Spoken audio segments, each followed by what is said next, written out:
minutes of March 18th, 2014. Madam Chair, before we go into the bulk of the agenda, I have a brief presentation to make. Okay. So, if I could ask you to stand. We are honoring Justine tonight, along with Carlos. Justine has been chair of the school committee since 2005, and with the Frontier School Committee, she informed me she's also been part of the Finance Committee. At 9 years she served on that, and I think it's important to recognize not only her service to the school committee, but also her role in town and service to the town. I think it's harder and harder to get people willing to serve the community, and it can be a thankless job, but we deeply appreciate it. So Thank these you. are for you. Thank you. So congratulations. Thanks so much. Enjoy your time. Onward. And Carlos, your plaque is not ready, but I understand that you will also not be joining us Yeah, I won't be next year. next year. No. So we will have you back for a brief presentation. Perfect. But thank you for your time of service as well. No, thank you guys. More time for the Can we put your playground. names in front of your, here, this is Justine. I always wanted a plaque. Yeah, that's her plaque. And My Carlos, name here's your on it. plaque for your last Oh, thank you. meeting. It's really a card. It's a paper. Everybody knows. As a dual purpose, Tracy. Really yellow envelope, guys. Now you may return to your chair duties. And the minutes of March 18th. Do I have a motion? Motion to approve the minutes of March 18th. I'll second it. Any questions? Errors, corrections? All those in favor? Aye. Aye. You actually are abstaining. You weren't here? Yeah, they have a different policy about that in different places, like whether you. Can vote on it or not. Oh, Yeah, really? yeah, I'm happy to abstain. I don't either way. Typically, we do abstain if Yeah, you that's weren't here at fine. the previous meeting. Yeah, that's So, fine by me. Abstain, 302. Well, because we were, but no. Yes. oh, you was, okay, That's me. sorry. Can I just do that more dramatically though? I abstain. There you go. Get that on the record, Tracy, tonight. It's I gonna like be this. a long meeting. Next item, financial statements. Good evening. You have before you March's report, and we do have some variances to review. On page 2, our sped substitute line is over $125, but we still have approximately $5,100 in our regular subs, so we should be okay going forward. Also on page 2, our textbooks are over by $687.47. This was a new software purchased by all the schools in the union and the district. It was called My Learning Plan, and it cost $770. And this is where this software is going to be used for teacher evaluations. This will be where they put their documentation and their, evidence of their work. Page 3, our sewer and water is over $70.95. This was an increase in the sewer tax of 12.5% from $253 per unit to $284.66 per unit.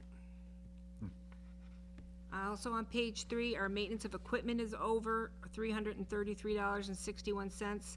We had plumbing repairs done for $370, and an invoice to repair the dishwasher in the kitchen was $643.96. Kids aren't cleaning their plates well enough. Or Deb's burning the check pots on again. Maintenance of equipment's also over $1,635.94. Back in November, we just got the invoice, but back in November, we had a leaking heating coil. And what they Jamrod came and found that there was an errant screw that was preventing the closure of the outside damper, which was freezing the coil. So they removed the screw for $705. That sounds a lot. I know. It's true. I'll remove 2 screws. Ben, could you get on that and start searching for screws? Also on page 3, our supplies, for equipment maintenance is over $774.92. Our copier charges are just increasing every month, and I'm gonna be spending some time looking at that and seeing why we have an increase. And I'll talk with Ben about that. You had 8 warrants to sign tonight, your regular monthly expenses, your fiscal agent payroll, an after-school program warrant, a Horizons warrant, a school choice warrant, a school lunch warrant, and 2 school activities. I also gave you tonight a report with some color on it, and this is the results of our fiscal year 13 per pupil expenditure. This is for all funds by function, and I'll let you take a look at that, and you can, ask me any questions if you'd like, but if you need time to review, we can take it up again next meeting. How many variances in total were there? And that's all I have, unless anyone has some questions. The only question I had was on district-wide databases. I think you missed. That's not a new variance, Carlos. Okay. That was, what was, that Yeah, was, remember. we added another new software this year. Okay. I forget what it was, but I can go back and review that for you if Yeah, you'd I think it like. was like 2 meetings ago. Yeah. So I usually only bring you up to date on the ones that keep growing. Of course. Great, any questions? So how, we're getting close to the end of the fiscal, how are we looking overall? Well, if we did not get that Reserve Foundation award, our payroll would be in some big trouble, but we're just gonna squeak through, with our payroll, which is, the largest of our expenses. And I've done we've got some savings in our electricity that I've already reported to, Margaret Nardowitz, that the town has asked us if we have any savings at the end of the year, if we could just leave them in the free cash, go back to free cash, and they're gonna put it against our warrant for the, retirements next Retirement, year. yeah. Okay. So I did report to her that we have about $10,000 in savings in the Okay. electricity account. Okay. And, so the grant that was for the Horizons, sorry. No, the grant no. was because we had to hire some new IAs, because of summer enrollment. We had some kids come into the district that needed instructional assistance, and we also had to pay out our benefits for our principal, so those were unbudgeted. Yeah, no, on the expense side, I was just saying, on the income side, you were saying there was, what was it, that? We got a foundation, reserve award from the state. They gave us an additional $40,000 to cover those unplanned Okay, expenses. okay, yeah, to offset those, okay, great. And with fuel oil this year, how have we done? I'm waiting for the last bill. Okay, So, we'll see where we are, and I'm trying to lock in a rate for next year already. Did we use 3 loads? I think we might have done 4 this Four? winter. We think so. We're just waiting for such that. a brutal winter. Yeah, and I think we're gonna go over, we only contract for 12,000 gallons, and I think we went over that. So, anything else is at market rate. So I'm just they sent us an invoice, but it was wrong because of they started charging us after 11,000, so I sent it back and said, no, it's 12,000, so recalculate. So I'm just waiting for the new invoice, and then we'll have that'll be finished. Great, Thanks. thank you. And next item, public comment? Moving on to unfinished business. First item is the budget. Budget. As you know, we did have a voted budget, but we have been asked by the town to try to take another look and to scrub our budget, I call it, as close as we can. And we did go back and we took a look. And so what we're presenting tonight, you should all have copies of the adjusted budget. A budget in the amount of $2,104,000. This is an increase of $18,268 or 0.88% over last year. In addition, as you know, we do have the retirement costs of $83,290. But this is for 3 teachers who notified us in time. And we decided to put it as a separate warrant article, rather than to have it go into our budget, because it would have been an additional 4%. We wanted to be as transparent as possible, rather than just increasing our budget and have it become absorbed in the following year. So this is what we're recommending. As Patty said, we do have a $10,000 savings from electricity due to our energy savings that we have informed the town administrator that we would recommend that that go off the top of the 83,000 to try to reduce that warrant article. Patty can go through any particular items with you if you had any specific questions. So will then the warrant article go in as 73,000? It'll be. I don't know what if Margaret's gonna adjust it, or she's gonna just apply whatever cash we have at the end of the year towards it. I don't have an understanding of what she did. But just so that everyone understands, what we were able to do to reduce our budget by one teacher was we went to our SPED director and we asked her to look at her 94-142 grant, and she was able to reallocate some money from the federal 94-142 grant to support our Horizons teacher for next year. So then we were able to remove her from our budget, and she's gonna be on SPED, the SPED grant for 1 year. I don't know if it can sustain a second year, because that is determined, the allocations are determined by the federal government when we're awarded the grant. So we won't know the full adjustment again until the next year. No, because we should make, yeah. So if you look on page 2 of everybody aware. 11, you'll see that the salary for the SPED teacher is now listed under the alternative revenue sources. On, which one did you say? 2 of 11. Right, okay.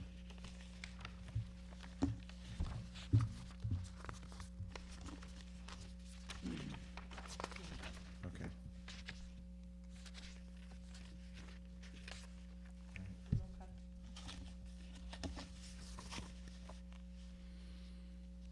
And then I've just adjusted the figures all the way through. Okay. And that's 42,980, okay. So the overall budget comes in at 0.88%. Yes, less than 1% increase.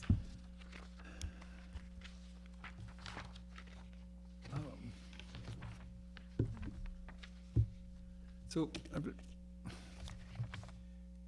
question, so with the, I mean, obviously, based on this winter, this would, not look promising, but I wonder about, what we budgeted for oil for this coming fiscal year, and could we, you know, just knowing what the overall number, right now from the last time I was at the select board meeting in terms of where the town is at expenses relative to income, and it's still, even with a lot of stuff, was still at like 90,000, I think was the difference, or something like that. So it would be, so I don't know how conservative, aggressive we were for this budget, I forget, frankly, on the fuel oil, and whether we could go more aggressive with the risk that, you know, we may be coming back, you know, either unless, you know, we're lucky somehow in our budget, if we needed it, allowed it, or we were gonna be, you know, going back to the select board and seeing if there was, you know, at that point, free cash or whatever that could be allocated if we needed it. 15? Pardon? In 15? In 15. So, cause like I'm not sure how much one, you know, additional fill-up is, but it's gotta be a good chunk of money. So I'm just trying to think creatively in terms of ways. And again, I wouldn't want it to be like where, I'd want it to be with an understanding of, if we are in that situation that we need to do that additional fill-up, that we would, you know, we would be coming back looking for help, because it's not like we've got, We you have know, to heat the building. yeah, we need to heat the building. Plus the budget is pretty tight. And I don't, yeah, and our budget's really tight, and we're not looking to, you know. And we did reduce it to 53. We went down 15,000 already. already on the, and that's for, just on the oil part? Yeah, we still have, I mean, the thing that worries me is that we still have the second boiler that's still out. We haven't been able to, repair that. Right. They've got the part that we haven't paid for yet. The part alone is $3,300 that we've postponed since last year, because when we called for the service on the second boiler, the first boiler was in worse, the first section was in worse shape. So last year, we spent the money on the first section. I'm hoping if we do have some savings in the oil account, you'll authorize me to go ahead and get that second section, repaired, so that at least we'll have a backup. If the first section goes, we need that second section. If the first section goes, we're without heat, which means the building has to close. This is also the emergency building for the town. Right. Right. And the other thing that concerns me, Doug, is that confused. the heating system's getting older and older. It's not getting younger and younger. So, I mean, we can be aggressive on trying to get a good bid of price for our oil, but I'm concerned about the efficiency. We had talked about a grant from the state to get a new. Yes, Margaret I know. Nardowitz and Bob Lesko are looking at that right now, and they have a grant to look at an alternative fuel use. We're not eligible for the heat, you were getting into expertise here, but there's like a heat ground source or something, Yeah, ground heat. yeah, I know. We're not eligible for that because of where we're situated. So they're looking at pellets as the alternative fuel solution. I wonder Wood why. pellets, yeah. I wonder why cause that, I mean, there's a whole development in Amherst that did that. I don't know, it has something to do with the ground Geothermal. we're on. Oh, the geothermic? Geothermal. Well, the geothermal, the grant, you have to have general, good soils for it. And I don't think we have it because we have extremely high groundwater. It was the water table was too high and some other condition. Interesting. But they did say we possibly would be eligible for having a stack for the wood pellets. So that's But- what I was thinking. The storage of wood pellets is Right. it's an issue. You have a wood, and you also would still have to maintain an alternative source. You couldn't just have, right, So you're investing into having more infrastructure. correct. So eventually, yes, I Yeah. think that is a possibility, but I would be concerned about cutting ourselves so short, Doug, that, we're in a bind. Yeah. I didn't realize we had used almost 4, too. Yeah. Pardon? I said I didn't realize we had used four 4. this year, No, it's potentially. almost 4. We used 4 at my house. Yeah. I And they're can't calling for imagine. 2 inches tonight, so Yeah, I'm just. I know, I And we know. do have, It's I know. not over, I you did know? have Mr. Lesko check the tank, and we do have some in the tank left over, so that little service for our first, Beginning. for the beginning of the heating season. I think he said we had about 3,900 gallons. We do, how many, at a pop? Is it, do you I know? think that's what we have left. Yeah. Oh, 7? Is it So 7 per? how much I it, don't know. yeah, per fill up. I think it's about 7,000 gallons of fill-up. And so, okay, so the furnace thing is, so we have one, the 2 ones already out of commission? Section 2 blew last year. Right. And when we called in Jamrock to fix it, they said, you got a problem because Section 1's worse. So we ran on Section 2 while they've made the bigger repair in Section 1. And that was actually covered by insurance. Okay. But the second, they had already ordered the part for the second section before they realized the first sections. So they've been holding for us a $3,300 part that they purchased last year, and Okay. they haven't made us pay that bill yet. And the work on that, for that, to do, I was hoping that if we have some heating savings, we could go ahead and make that repair. that's roughly, Well, if it's, we don't know, do we know how much charges it'll cost? $700 to remove a screw, so. Yeah. Is it an actual cast iron section that's defective? I'm not sure. Bob Lesko question. Yeah. I take care of the dollars, I let the. I also didn't realize that Yeah. we'd already cut it by 15,000. 15, so that's already, Which is one tank, basically one tank full, if you think about it. yeah, so that's a good chunk. Yeah, I mean, all right, I'm just trying to, Yeah. Mm-hmm. Well, it's See where we worrying might when be. you see where we are at with the budget this year, and then thinking that we're, I mean, it will be tighter next. yeah. It's no way. It's the retirement costs that have thrown us Yep. for a loop this year. We will not have those Next for year, yeah, next for year. sure, yeah. We do have one for next year, we have one for FY16 already. Right. Um, And we have informed the town of that, but she's a .7. Not a full-time employee. She's not a so. full-time employee, and the cost will not be anywhere Yeah, close. under. Yeah. So, can I, just to recap before we head into town meeting, because it's coming up quickly, that $10,000, we saved from the electricity, that will stay in free cash. That will stay in our budget, and That it'll will stay- revert to back to the town, and then it'll get put in their free cash. So that will reduce that retirement Right, sort of warrant that's kind of hanging out there. Right.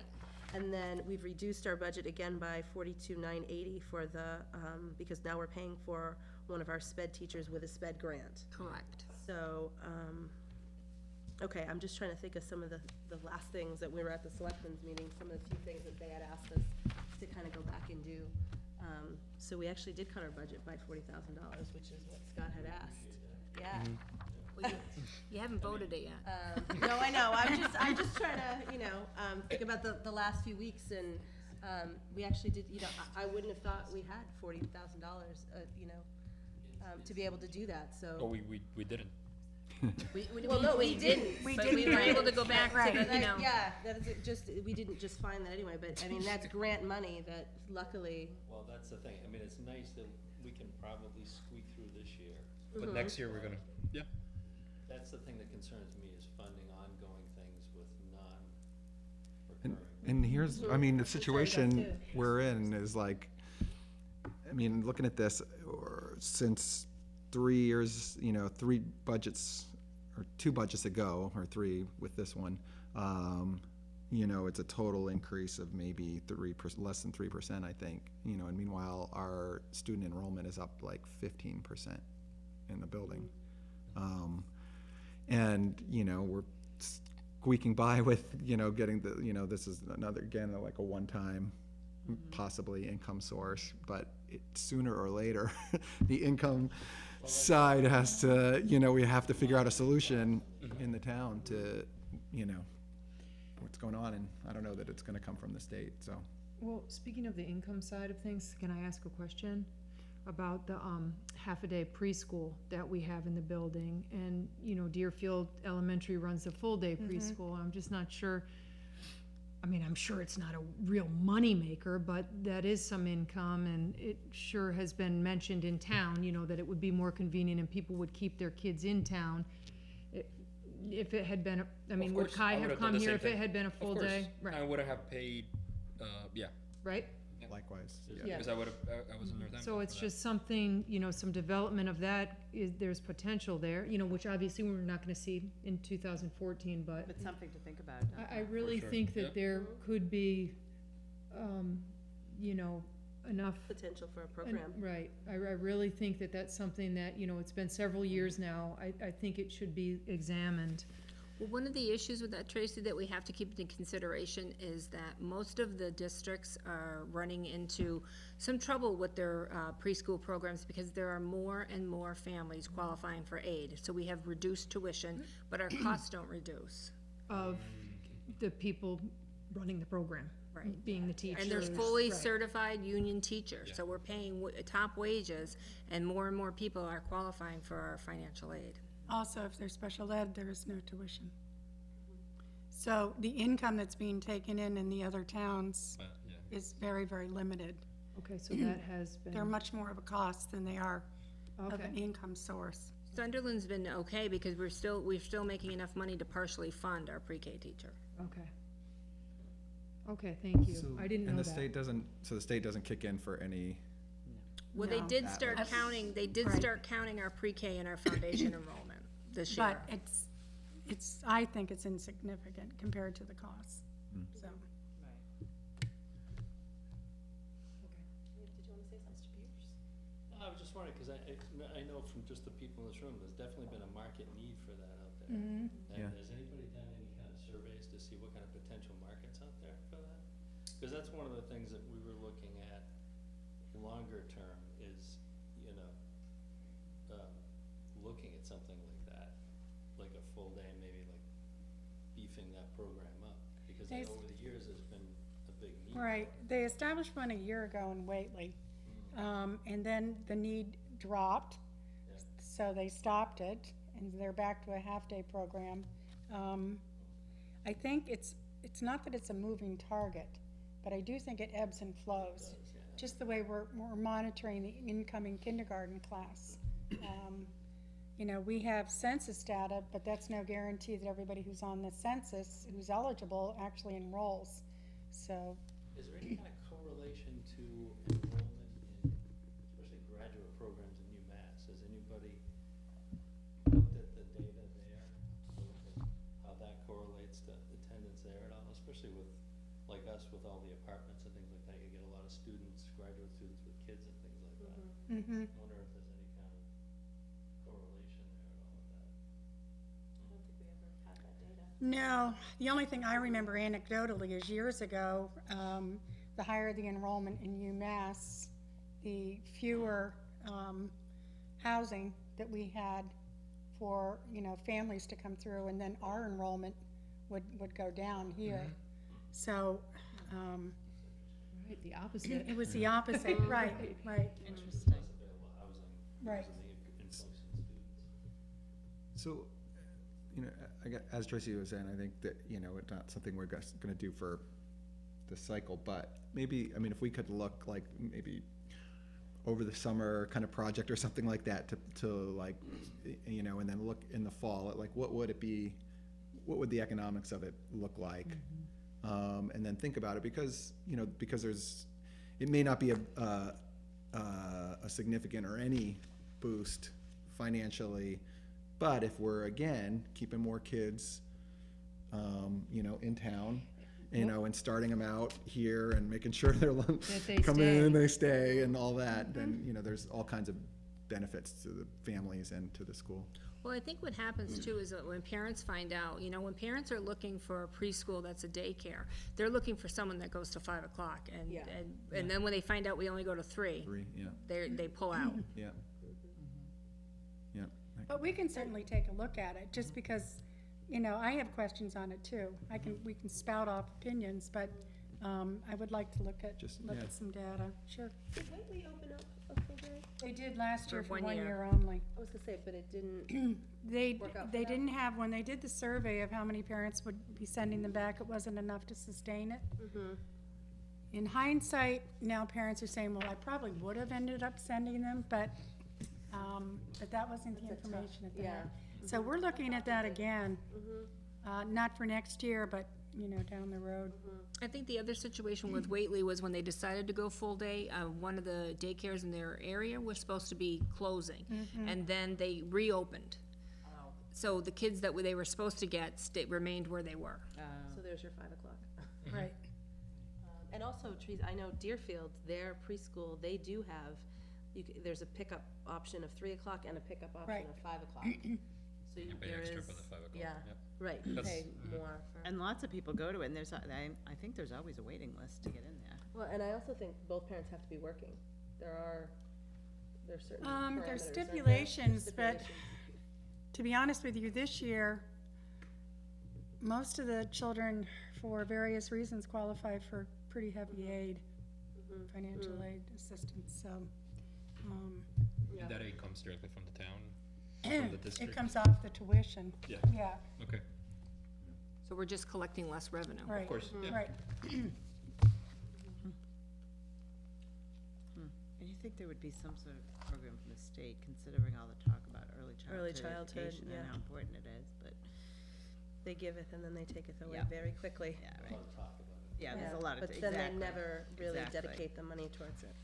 So given that, we've said all of that, I guess, point to you, David, you know, we have this warrant, and we still have no vote on it from the selectmen, and we're wondering, you know, what should we, you know, how should we interpret that? Should we just put it in our budget and have a 4% increase in our budget, or, The retirement, right? I gotta take a mark and see what, But what, I mean, we're What's the 2 real weeks away. problem? I know, we're 2 weeks away, and this So- is our last meeting. This is our last chance to do what we need to do, and we've, you know, that's where we, So I know the finance committee has voted, and they have actually voted, it's sort of, in an odd way, they have voted to pay the money through stabilization, but then pay for that with free cash. Yes, and So it's kind of a roundabout way of paying with free cash, so that's the funding source. right, and But they thought it was more appropriate to come from the stabilization,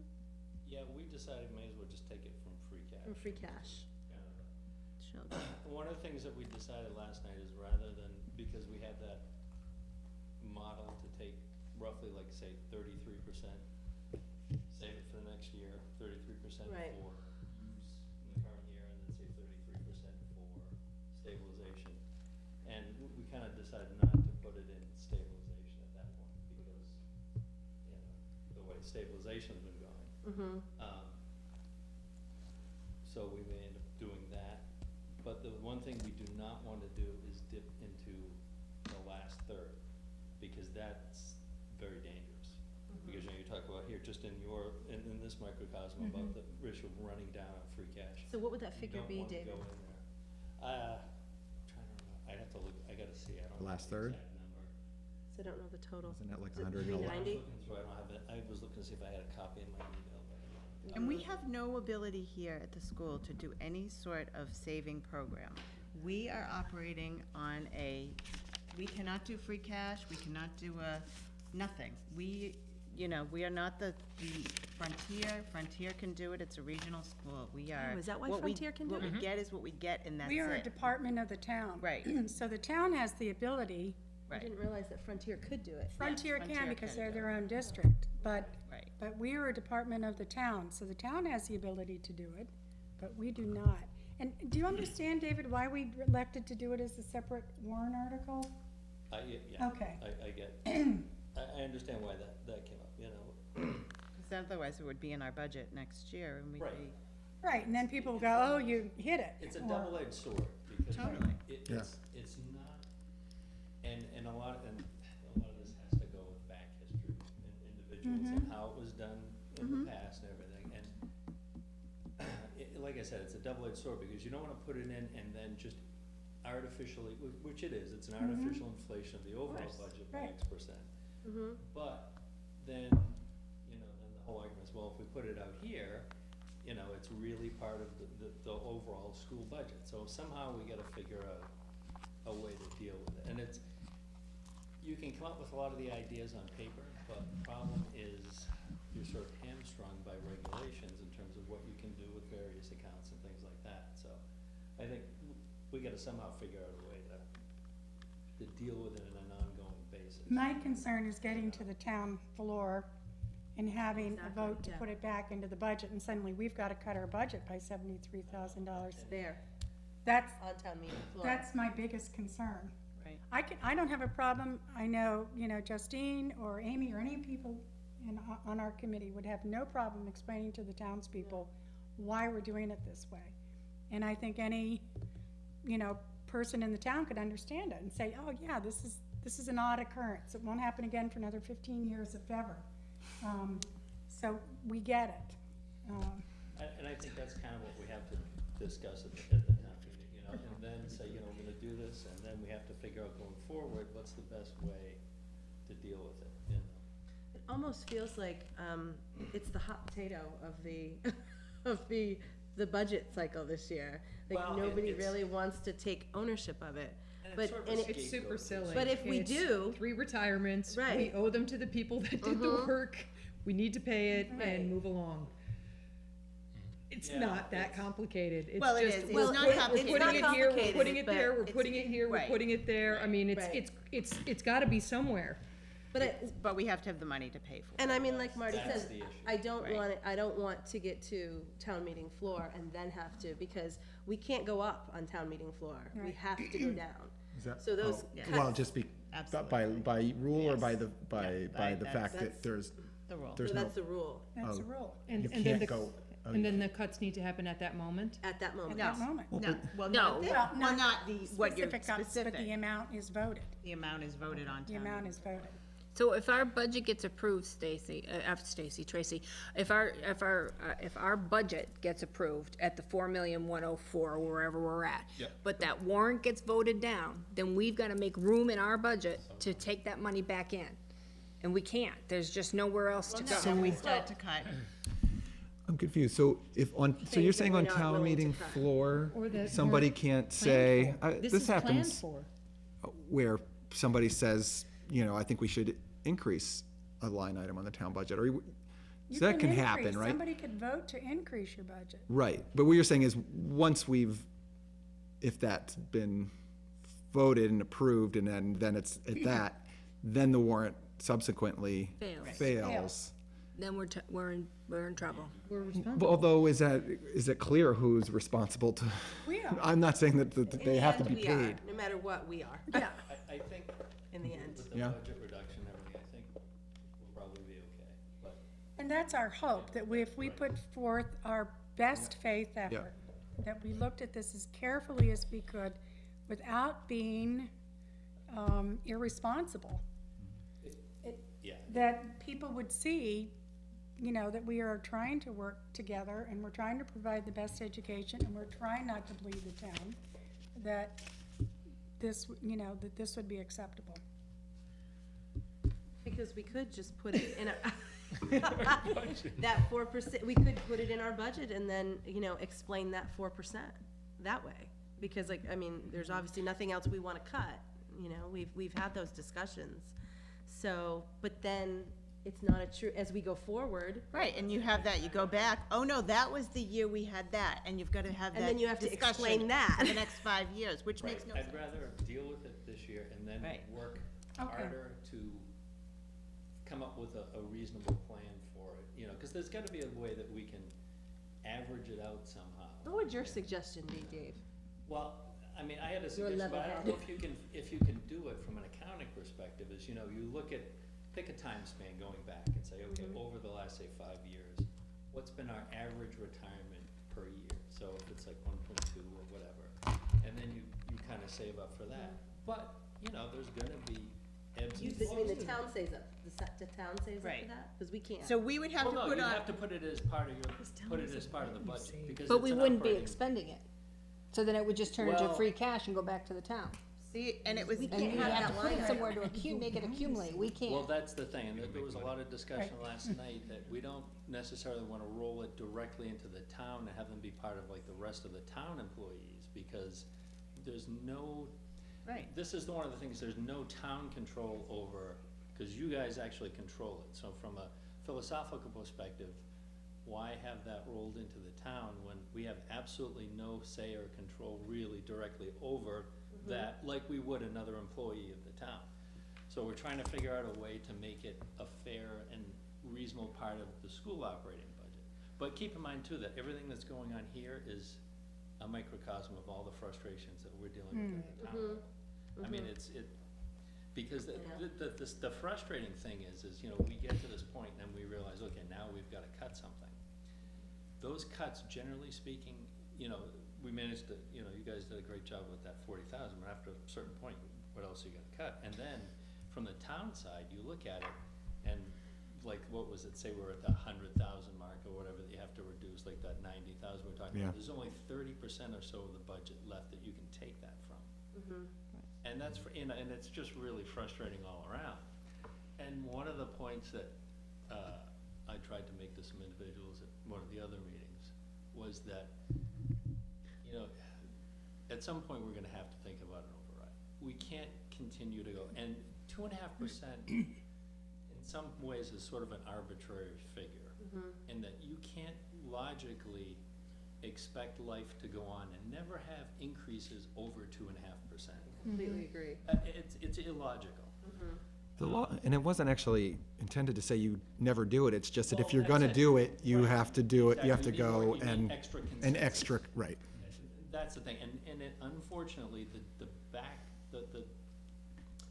side of that is that certain, folks have got that burned in their brain, that you can't go past that ever. That's, yeah, and that's some kind of, wrong, that's just, right, and it's It is just- illogical. It's frustrating, right.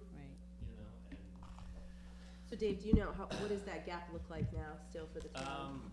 It has come down some, and I think we may, by dealing with that extra amount from free cash, I think we might be all right. It will be a squeaker, I'll say that, which, after everything that I've been through over the last, in the meetings and stuff, it seems like what we gotta try to do is get through this year, but really start planning now for next year. And the thing is, I mean, let's face it, it's really gotta be essentially a marketing campaign, in terms of we have to educate people. And we all know that there's a certain percentage that no matter what argument you make, Forget it. Yeah.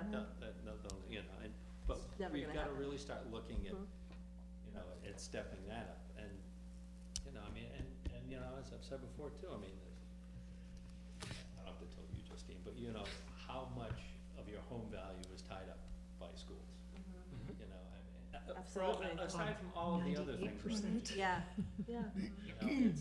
I mean, that's why I try to get people, if you don't care about, because Tom was telling me that somebody who came and said, well, I don't use the police, I don't use the fire department, what do I do? So you can see This that. is the mentality. Right, This it's is like, the- well, I yeah. don't use it, so why should I pay, Well, the one time you do, I hope You they don't come. use it until you need it. Also, we do live with other people. I hope your checkbook didn't burn. Down, Right, yeah. Because it's one of those things like, I hope to never need the police or fire, but when you do need it, you want it to be there. Or when your neighbor needs it. Right, of course, Right, right. Carlos, I mean, let's think a exactly. little beyond our front door, right. Right, and I mean, I know there's a lot to think, we're looking at like much longer term things like that, and there's a lot of stuff to think about. We've gotta somehow start looking at that. I do think your suggestion is well taken, though, because the tendency in budget season is that we spend so much energy going through this process. And for us, when it's done in May, you kind of go, and you don't want to think about it again. Because you're so frustrated. And then you get back in October, and here we go again.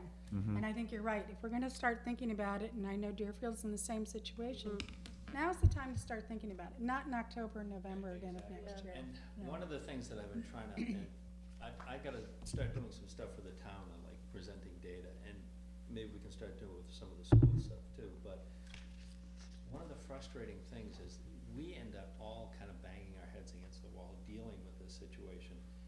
Meanwhile, quietly, what's been going on is, and I really wanna put this on paper in ways that people see, is the amount of money that the state has been putting in.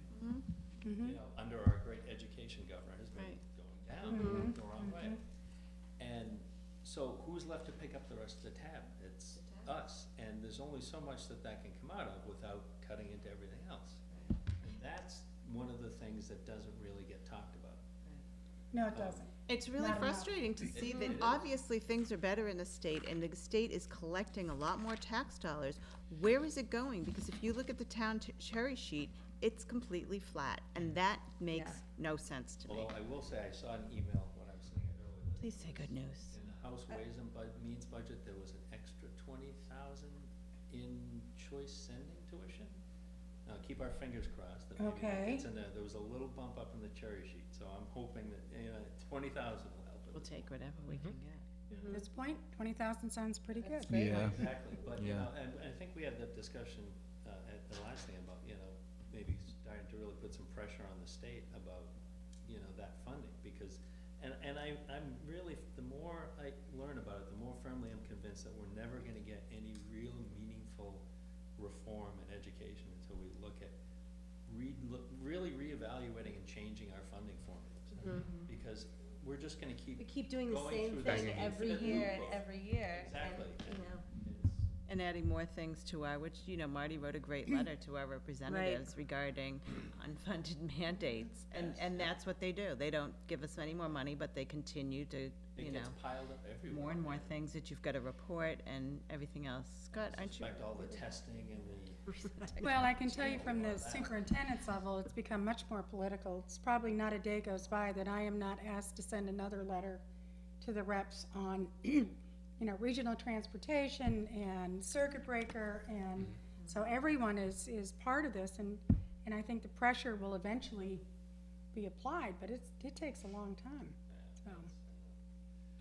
so anyway, that's where we are. So we're, going to we are going to vote our new budget amount. We need to do that. We need to change that amount to, $2,104,000. that's it, Yes, even. easy. Just Do I have a motion to reduce our budget to $2,104,000? So moved. Second. All those in favor? Aye. Doug, did I you said aye. second? Oh, Yeah. Yes. Everybody did. Yep, yep. and it was 5-0. Okay. 0. Thank you. We appreciate it. Thanks, guys, for the Yeah. work to Thank you. I think we should all take a note from, I listened to something, I think it was on NPR this morning, about Chile, where they're having these horrible fires, and the commentator that lived there, did you hear that? And the people that came, how they all came, 1,000 people from this little teeny village, to bring and give money and everything to help these people, because that's the way the community is there.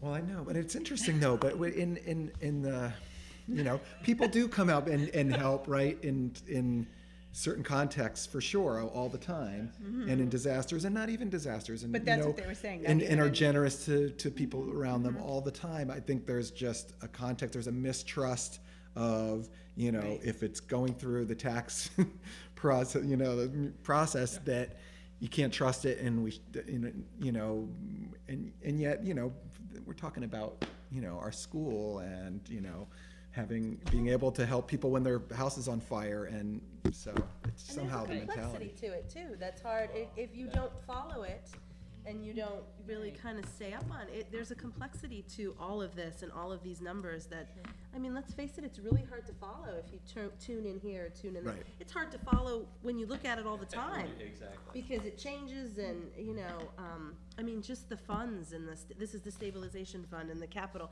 I mean, that's, not everybody has that lingo under their belt, and, you know, I think they get certain ideas in their head Yeah. about, you know, Right, and just without really knowing the facts. Well, and that's one of the things that we're trying to, you know, more information, like I spent a lot of time in seminars in January about really working with data and information, and getting information out to people. And that's one of the ways we can probably improve, and there's ways to cut down on what you're sending out information, but make it more meaningful. But that said, apathy is probably one of the worst enemies of the Yeah. you know, fear, ignorance, and apathy, to me, those are like probably the three worst things. And you're right, and that's one of the problems that we run into. It's much easier to complain about something Yep. than get involved and take the time to understand it and see what's going on. And I think that's one of the things that we're really striving to be more out there with information and data so that people can understand what's going on. Or at least, at the very least, you know, you've made the effort to put it out there.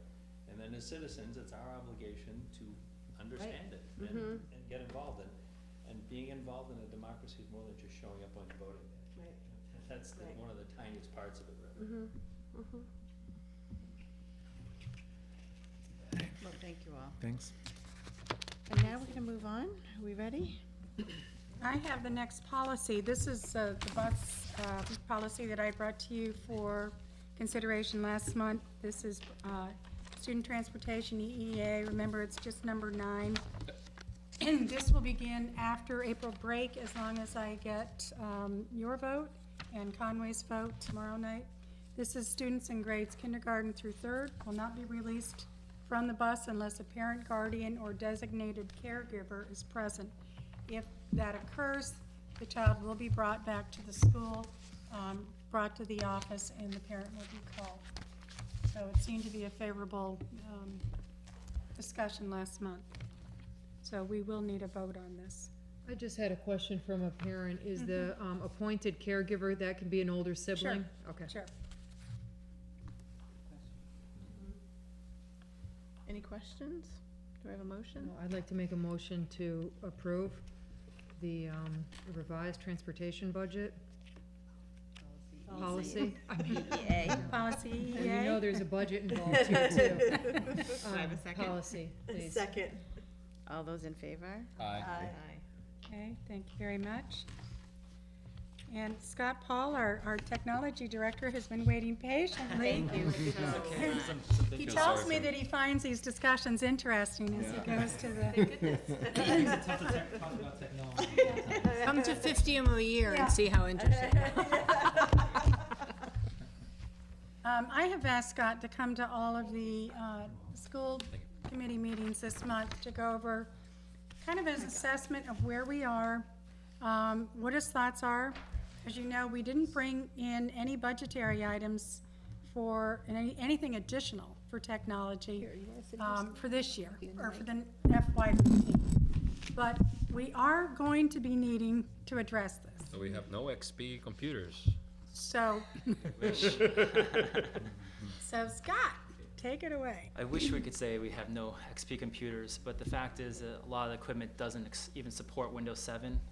Some of our equipment doesn't even support Office 2013, as we found out today, troubleshooting a problem at the high school. So basically, I wanted to give you a quick update where we're at. And over the last few months, we've really looked at the inventory of what we have. We didn't really know how many servers we had or how many computers were out there and what we're really using. So we got that information. We also visited a lot of schools, everything from GCC down to Chicopee School District and some others, Amherst. And we've been in direct communication with other schools to see what they're using. So one of the things that we're looking at trying to improve over the next year is the server infrastructure for the school. One of the reasons we can't get off XP is we're still running a Novell NetWare 6.5. That's quite old, and I've never even heard of it, to be honest. So That was when you were in preschool. I remember the Oregon Trail, but that was about it. But it served its purpose, but unfortunately right now it's tough to find technicians that are professionals with that stuff, and there's a lot better stuff out there that's easier to manage, and in my mind is a force multiplying solution. And I worked for a school district in Europe. It was American Schools. We had a huge network, but fortunately we had a lot of money. Here we're really going to have to take our time and pick and choose what we want to use and do in the schools. So one of the things we want to do is run a pilot at Whately Elementary School. They're the smallest, the least impacted if the project doesn't succeed, but we want to test out some of the things we've seen in other school districts and see how well the teachers adapt to it, train them, and again, upgrade our systems where possible. We're going to look at all kinds of strategies, everything from what computers to try and replace to what computers can we upgrade, by a little bit extra memory and maybe a different hard drive, as well as looking at refurbished equipment as well. We just replaced the whole lab at the high school with refurbished equipment, and so far it's running really well, and we're about to give the teachers the full green light to test out the lab. That'll be the true test. So different techniques will roll into this, but in the end, we're looking to at least improve the system over the next year, or at least know how to improve it, and then, like I say, go from there. Just had a few things on here, but that's kind of,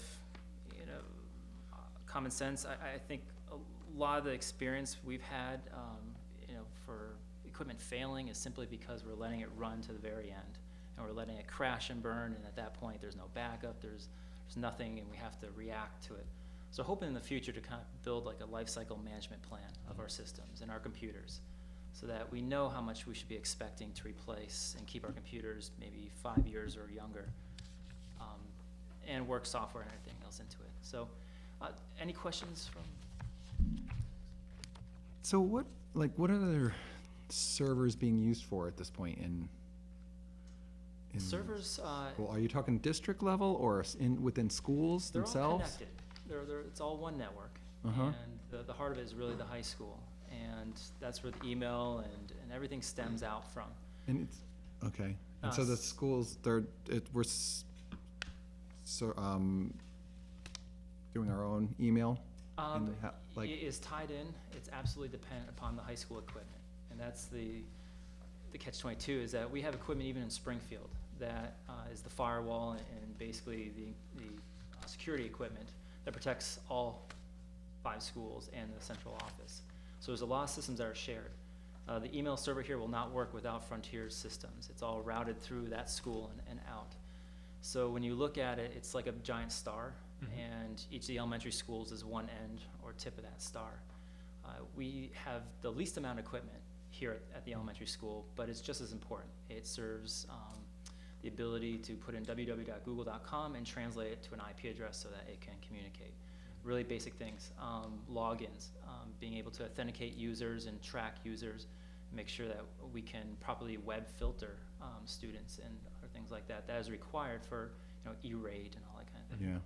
So all that's tied into really what I call the heart of the network, which is this directory services. It's the user logging in. And when the user logs in, there's several things that happen. Their email is authenticated, their file shares where the students are storing data, their reports, their Excel files, that's tied in. The web filtering is tied in, the firewall settings and permissions, it's all tied into this, how you log in and what permissions you have. And So- that's hosted here as well. And applications are also hosted? Yes, Lexia reading program, Read Naturally is another one. NWEA testing is also partly hosted. And Lexia, there's 3 versions of it here. So there's still a considerable amount hosted here, but we're also looking at integrating cloud services as well. That was I mean, that's where I was heading, like wondering like what you're allowed to do, like with email, for example. Can you do, Google Apps email, which is free, unless you want additional. Well, some schools have Sir. gone 100%. Yeah. Google Apps for Education and email, but you lose a lot of functionality as well. I've seen more common as kind of a hybrid solution where you have email not so much for the kids, but for the faculty and staff. That's Exchange. It's hosted in house, and you have the students on a Gmail type system. But there's also other cloud technologies that we could maybe look for the staff as well.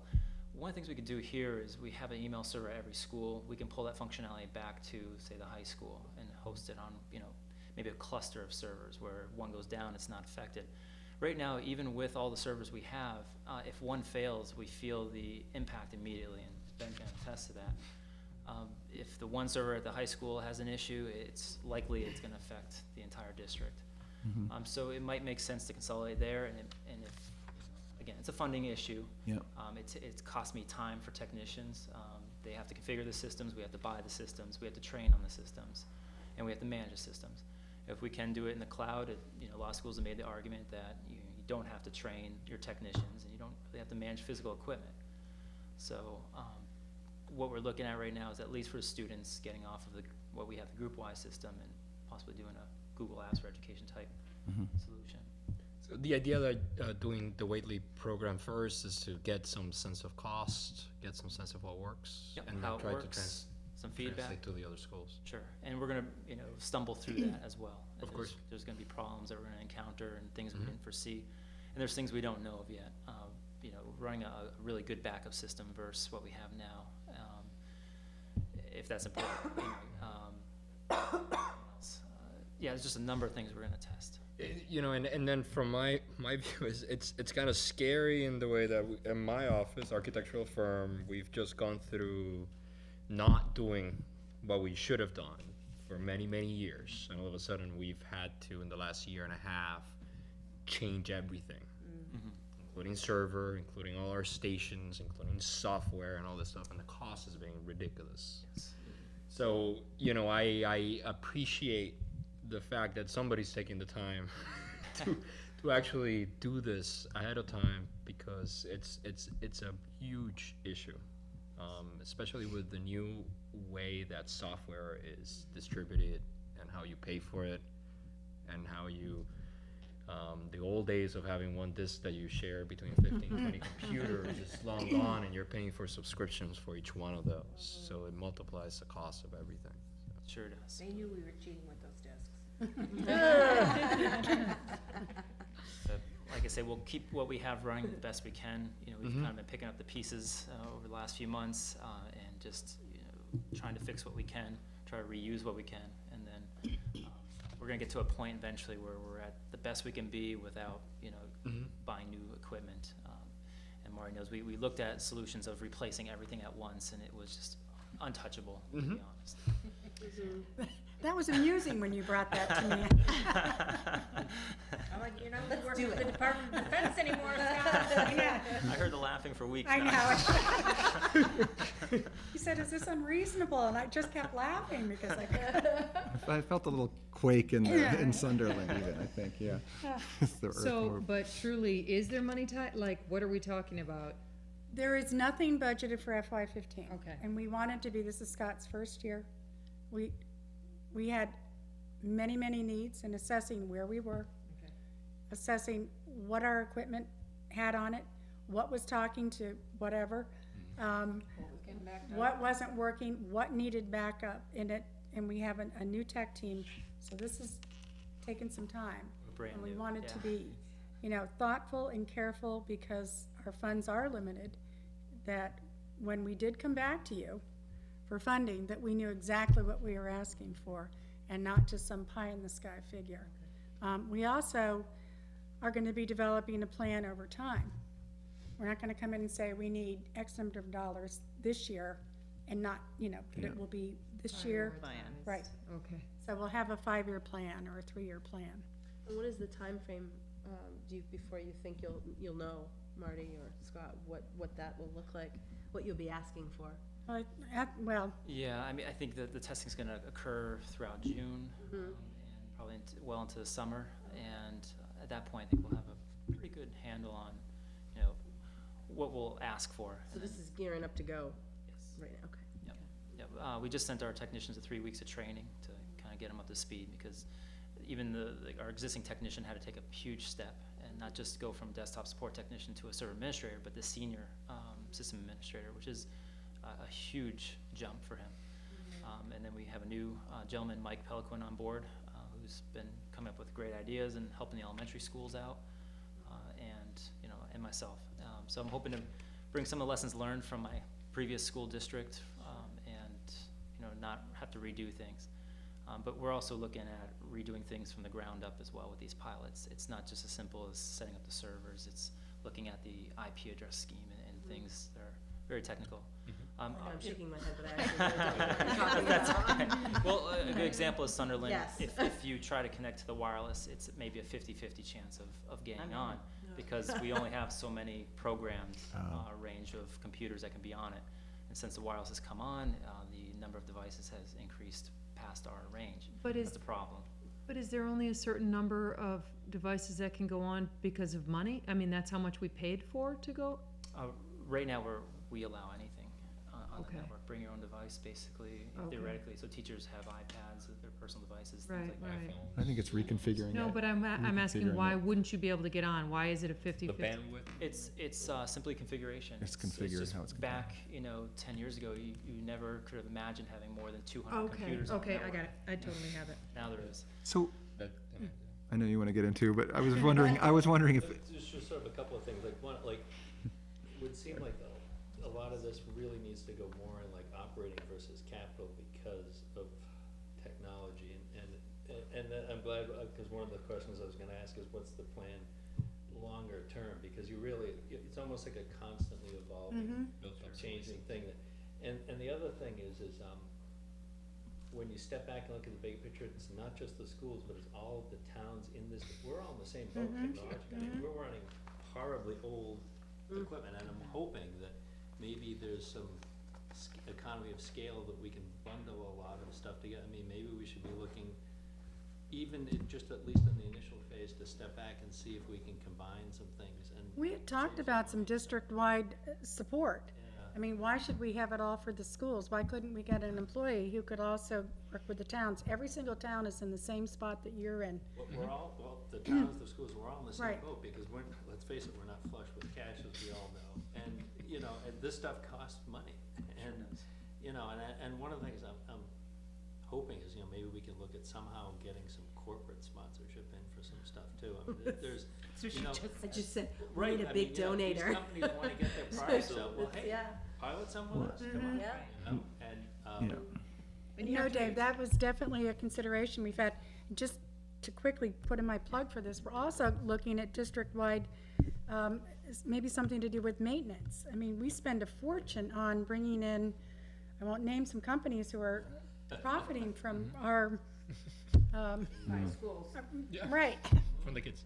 You know, I'm not an expert in HVAC. I don't know anything about it, so we always have to call in, but I'm sure you all have needs, as do the other towns and some of the maintenance. Right, and if we can roll, and one of the things, like when I saw like the toner costs and stuff, I mean, like, that's the kind of stuff that we can, and I know it's gonna be a little painful because of the schedules of things, but somehow if we can, you know, suffer through a period and then we can get everybody onto like a same length of schedule, is, you know, and it's a little tedious and frustrating to go through this stuff, but if we can save money on this kind of stuff, that's more money that we can put into the important things about why we're all here, you know, the education. And I'm actually like a business systems consultant by day, so like I follow a lot of this stuff. There's some amazing things going on in terms of technology and education. And, you know, there's gonna be a lot of fantastic things that can be done going forward, but it's gonna cost some money. You know, and then also like with the security issues, I'm sure you guys are probably pulling your hair out without a lot of the data security issues you probably have to worry about too. And that's something that we've seen issues with at the town, and there's been other towns where, I forget where the police department had some problems with one of the last viruses that was, scams that was going around. And then with that whole Heartbleed, that SSO problem, which has been a real nightmare. for Oh, the people. fun never So- stops. Well, it doesn't, because it's a constant cat and mouse Right. game, and you know, if anybody's in data security will tell you that, it's just a constant ongoing battle. So, And you know, I'm told testing is gonna have to be online, which is, Right, it's another reason to keep our system standard Right. and kind of locked down in a sense, which we haven't been. And, you know, we've been piloting 2 schools, and you can see students change settings daily, and it breaks the park exam on the day of the test. So, you know, putting in measures is not just, you know, so I can sit back and, you know, let the systems kind of do their own thing. It's to really Right. spend less technician time going around to each machine. another unfunded mandate. well, I have a, you know, and this is just a question, or how much, you know, data management do the kids get taught? You know, how do they manage the data within the station they're using so that they're not cluttering that station? You know, how many times do they actually turn off the computer so the temp files get erased on each one of the stations? Because I encounter that with my son in my house, you know, where I'm, you know, it's like, oh, it crashed again. It's like, you know, it doesn't happen because it just crashed. It happens because there's no maintenance on the computer and you installed something weird, you know? So that's the type of thing that I think also would, you know, maybe would help, you know, Yes. on the long run. The teachers do a lot of work working with the students. You know, the media specialists are extremely wonderful in the school district right now.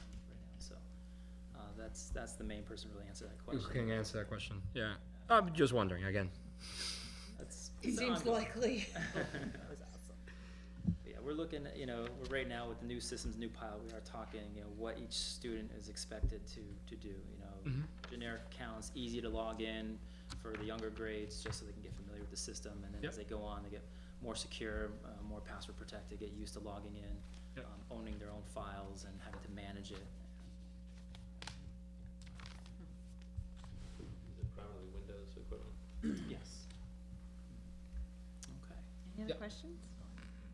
That's great. thank you, everyone. Thank you No, so thank you. Thank you so much for coming. yeah. This is, it really is. Only one more, Scott. Think of all you've learned. Oh, gosh, I can get back to my. Okay, next item on the agenda is the very exciting, the Playground Committee Capital Improvement Request. Trace, So- you wanna? We had, I think it had been at the last meeting to be asked to be put on the agenda so that we could put it forth before the committee to get their official support. So I'm here to make all of us aware, although lots of us have been working on this for months, that the Sunderland Elementary Playground Committee, which includes Justine, myself, Carlos, and Ben, and Celantes, has put to the town very late in the you know, schedule, but in March, we submitted a capital improvement request, in the amount of $19,500 for half of the amount of the, resurfacing of the back playground, which is currently, we can't, remodel or change the playground in any way in terms of updating it without addressing the surface issue first. So the pea stone that is there that, 18 years ago was a perfectly good surface to install, has some problems that have developed with it because of the high water table, and underneath, with the rising of the water table and the settling, has developed a concrete, grade, surface beneath the pea stone that has no give when you fall on it. And, so that was, submitted, and we have not heard back about it. We've not really pursued it, but we have pursued a CPA application with the town as well. And the other half of this surface is within that CPA application to, for the playground, improvements to accessibility, safety, and, health back there. So that's, anything else? Am I? I think Safety and that's, accessibility is what we're really trying to bring. yeah, and I wanna point out that definitely the safety surface as it is right now, it would not, be, safe, or, you couldn't, use it as a safe surface. If normally playgrounds need to have a certain resiliency on their surfaces, and they have to be soft to a certain degree, and there are, tests for that, and we did these tests actually for the playground about 4 or 5 years ago. And at that point, like Tracy said, basically we were looking at very, very hard surface that doesn't meet any of the codes for playgrounds anymore. So, so it's a matter of doing it now or doing it later, having an accident, and then waiting for an accident to happen to then change it, so. We're also working on getting grant money, and we've also secured a little bit of, Private private donations. donations. To pay for the other half? Right, and we have also, a number of volunteers that will, when we actually have to do the work. For the in-kind labor and, equipment. Right, and not to mention what, for the design of the playground, the cost of that was also kindly donated. And fabulously done. We're very lucky. That's a huge, huge. It's part top of the quality, work, for, you just can't get this kind of, it's gonna take a long good time to get this opportunity. done again in, at this level. And my guess is it won't get done again at this level unless we can, pursue this now when the time seems right. Do you have a sense, Tracy, of the support for this, or? When I attended this last CPC meeting, it was, they voted unanimously to pass to put it on for the Warrant. town to vote on town meeting. And then this week, they met again, and, the finance committee, is apparently not in support of it. And the CPC voted, it was 50-50, 3-3. So it sounds like, I'm sure there's a lot of questions surrounding a big number like this, understandably. And, we want to answer those questions, and we want to hear those questions, and we want to give the good answers that we have for those questions and concerns. Because it is a lot of money, and, it's valued. That money was, is valued, and we are responsibly, have applied for a way to spend it. And this is a separate from our town budget. I mean, it is the town budget, but it is the funds that, we approved, 3 years ago and have been accumulating. It's not part of that budget. And it has nothing to do with the school budget. This has Nothing to nothing to do with do the with school our budget. school It budget. has nothing to do with Right. the school budget. And the town is, those funds have to be spent on Right. Certain areas. certain areas, correct. and one of them being Recreation. recreation. So it's not like we are taking money that's going to something else. It's money that should be in recreation, and we're looking at an opportunity, not just for the school, but for the whole town, because it's the only playground in the whole town. This is not a fenced playground, this is a open to Yeah, the it's a public. open connected. neighborhood This is our playground. town Yep. playground. This is Right. our Yep. town playground. And it's very visible in surrounding communities, the money that, they have voted, through their CPAs to, develop these spaces, very professionally, as we have suggested we do, here in Sunderland, and again, responsibly, and, so, other communities are, really going to town with this kind of stuff for a reason, And this is a long time coming for our playground. Yes, I mean, again- this is, we've talked about this for a long Years. time in terms of Yeah. something's gotta be done, something's gotta be done, and, I Yeah, mean, we- thanks to you guys, it got off the ground this year, but this is a long time coming, and it's a very real safety issue out there now. And with our clearly kids out there. that, they changed the rules of the Right. funding for the CPA, that you could fund, playgrounds, recreation areas like that. It wasn't originally, but it was, and, I mean, I think Northampton is spending millions of their, Yes. to do theirs.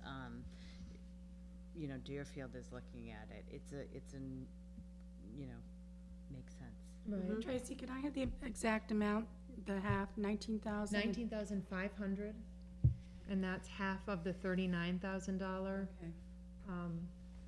surface only. That's And that's just the that, and we just felt like, understandably, it just felt like CPC wasn't responsible for that whole piece because it felt like a town responsibility outside of this recreational space.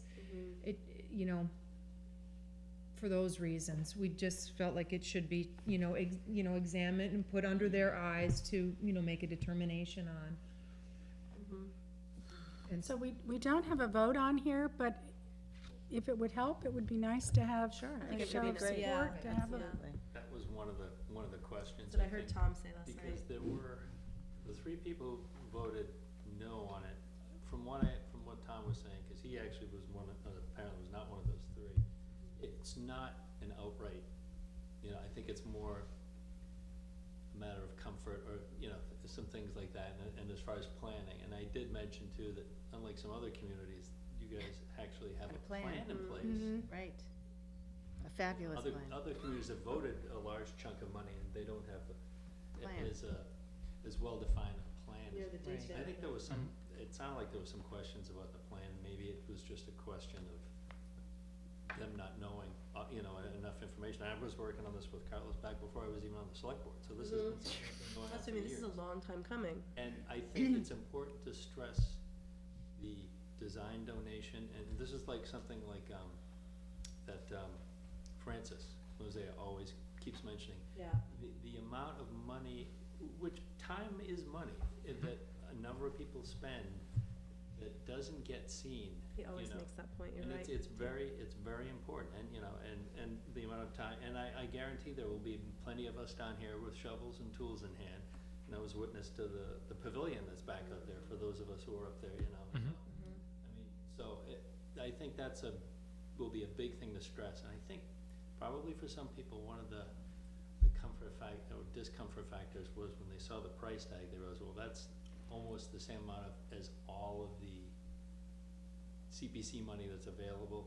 So that was probably one of the, Well, I the think it's issues about that some people half. were having. Which was raised in, what, a year, 2 years, Yeah. 3 years? So in 2 more years, there'll be that again, Right. And this is And one there of the couldn't be things, anything this more is one of the important. things that, one of the classic things that you wanna spend the money on. Mhm. And that's why we voted in favor of the tennis court issue too, because they're both, anybody who comes down here after school hours, you can see the people who are here that also aren't from town even, Well, that's why and with regard to the children in the building and the greater community is the accessibility. Exactly. The accessibility to get onto our playground right now in a wheelchair is like this.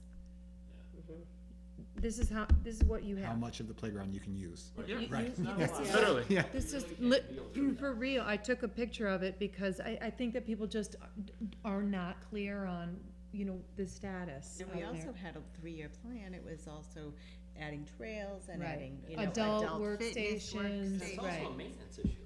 It's Right. equipment and things that eventually has to be replaced. replaced, it's, you Right, know, so it's right. all tied up. No, into but that. we took all that off because, you know, everybody was choking at accessibility and safety surface. No, I You mean, know, just in never general. mind I mean, like like some- even the safety Right. service, you have to maintain that. It's like anything else, you know, because you know, we're gonna fill it and redo all the grading, but eventually we'll have to replace the mulch and things that are in there. And it's just an ongoing, Yep. you know, expense. Right. But that it's a, will- Right. it's a great asset to the community, you know, and then especially when you step back and look at it and tie it into the trails thing and a lot of the other things, and you know, some of the ideas that we've had about gardens and things. and Eventually, there will be solar panels out there, you know, and tying that into, I mean, you know, I can't think of a better example of science in action. Education, yeah, Than of the course. wetlands over there, you know, maybe Right. it'll actually be good to have some wetlands next to Well, the it is, Yeah, and it is, yeah. it's, I mean, SEAL utilized, and they use it in the curriculum all the time here. So would you like to So we take a have- vote in yes. I think we support? should, I think yeah. so. Do we have a motion to support the SES Playground Committee's capital improvement request? So moved. Second. All those in favor? Aye.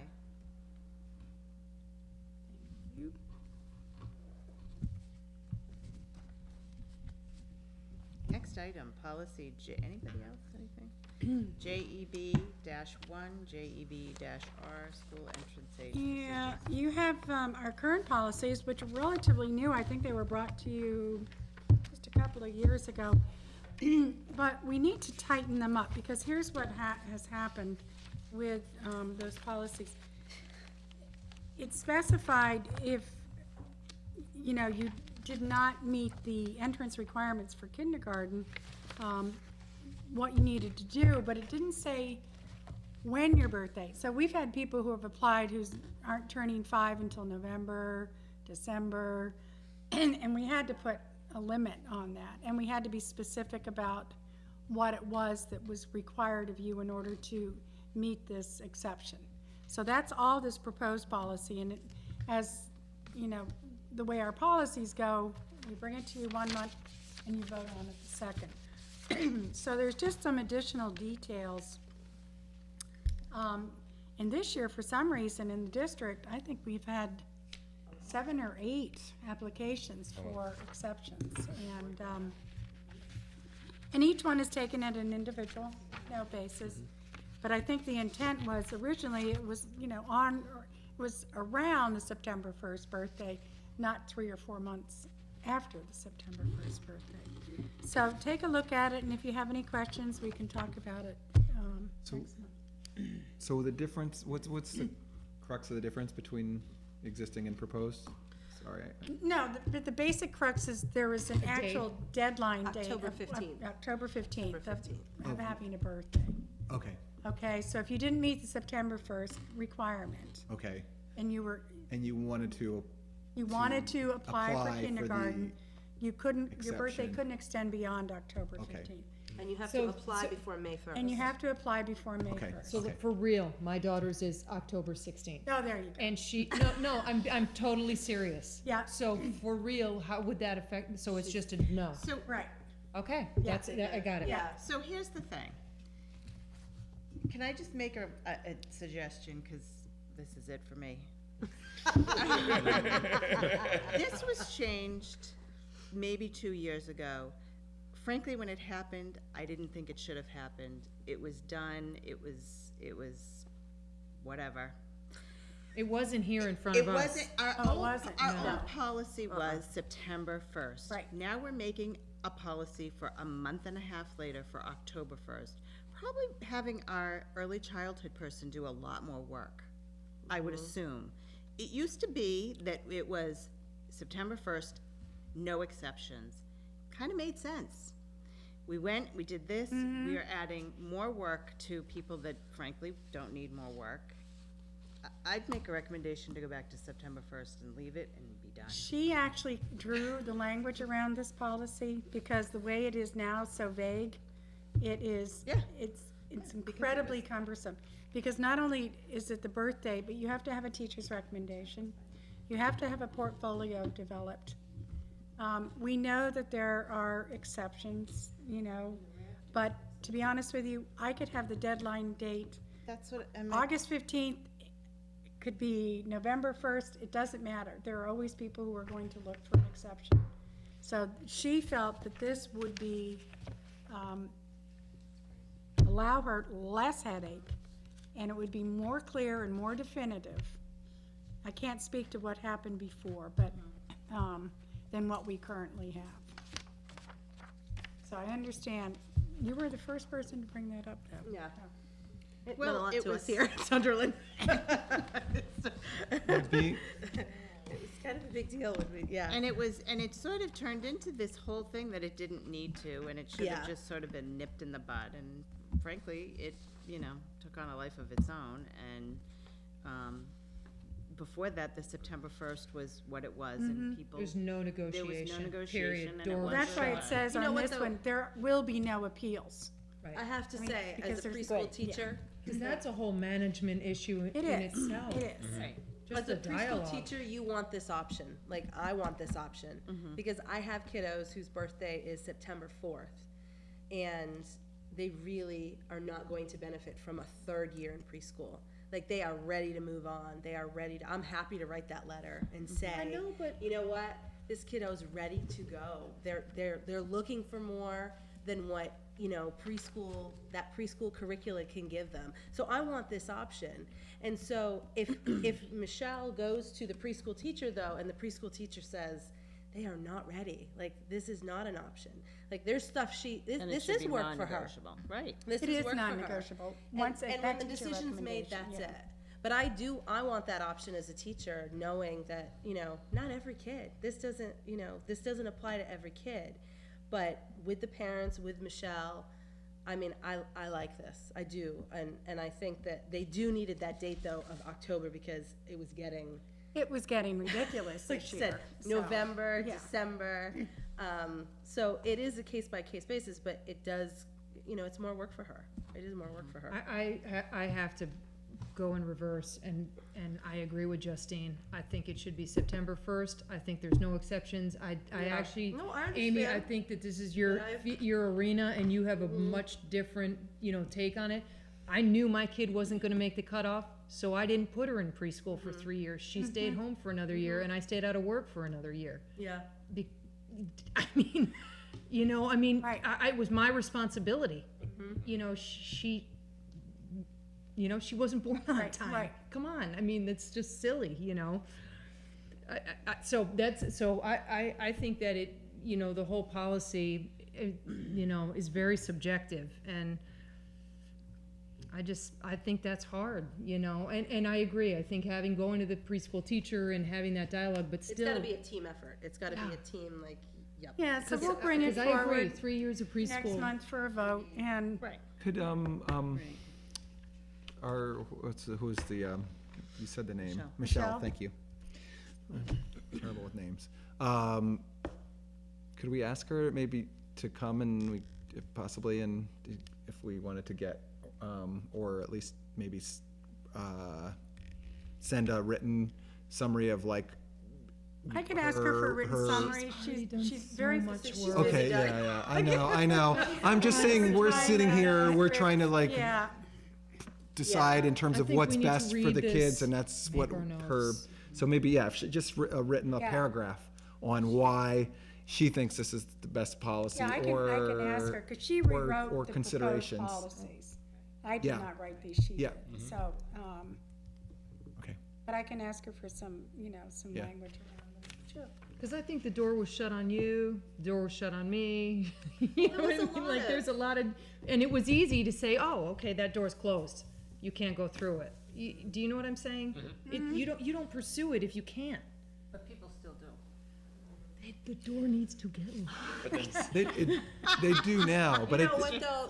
they didn't for a long time. Different. Yeah, they had a definitive no, I mean, It should have been done different from the get-go, but Right, that's. that was the problem. Yeah, and I can't go back and recreate that scenario, so, We need to let that go. So you will vote on Yeah. this next month. yeah. I'm gonna call you and let you know. Yeah. I'm gonna text you from the meeting, Thanks, actually. Justine.